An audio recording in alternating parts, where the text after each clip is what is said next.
Chapter 25. Guilty. Some of the children were working in their workbooks, others were reading in their readers, and still others were computing on the computer. Miss Nogard looked from one to another. Eeny, meeny, miny, Mauricia, she thought. Mauricia was stamping a stamp. Mauricia, said Miss Nogard, will you come here, please? Mauricia walked to the front of the room. Yes, she said cheerfully. Don't yes me, young lady, said Miss Nogard. You know what you did. Mauricia looked back at her new teacher. What did I do? She wondered. Miss Nogard waited patiently. Everyone was guilty of something. I didn't do anything, did I? Thought Mauricia. I've been good, I think, unless she found out about that dictionary page I accidentally tore. No, she couldn't know about that. It happened before she even got here, and I don't think anybody saw me do it. I didn't do anything, she said. I probably should have told Mrs. Jules about it, she realized, but it wasn't even my fault. I was looking up how to spell journey for my journal, and the page just ripped all by itself. It is one thing to do something wrong, Mauricia, said Miss Nogard, but when you do, you should admit to it.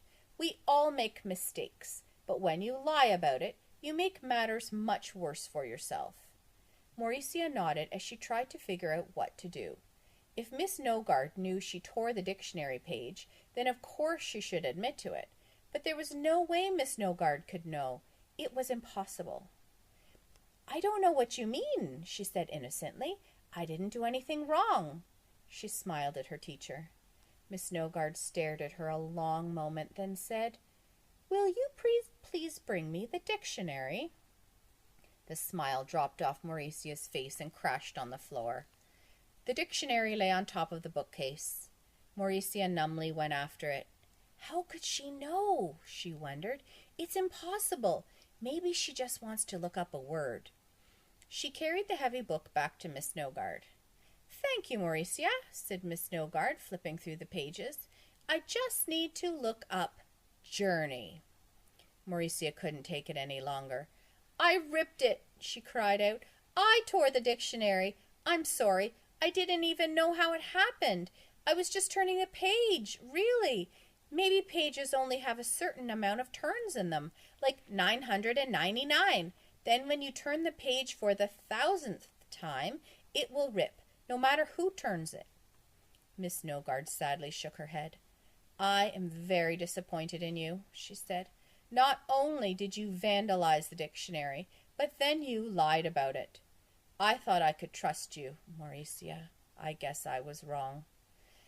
I'm a horrible person, Mauricia agreed. I'm sorry. Don't apologize to me, said Miss Nogard. It's not my dictionary. It belongs to the class. Mauricia had to stand in front of the class and tell them she was sorry. Then, since nobody would ever be able to use that page again, she had to read it aloud to the class. She struggled through the difficult words like journalism and judicious. Speak up, Miss Nogard had to keep reminding her, and everyone else needs to pay close attention because there will be a test on it when Mauricia is finished. Hey, that's not fair, complained Jason. We didn't rip the dictionary. Why should we be punished? It's not a punishment, said Miss Nogard. It is for your own good. Since you can no longer use that page, you need to memorize it. Thanks a lot, Mauricia, griped Jenny. When Mauricia finished reading it, Miss Nogard made her turn the page over and read the backside of it too.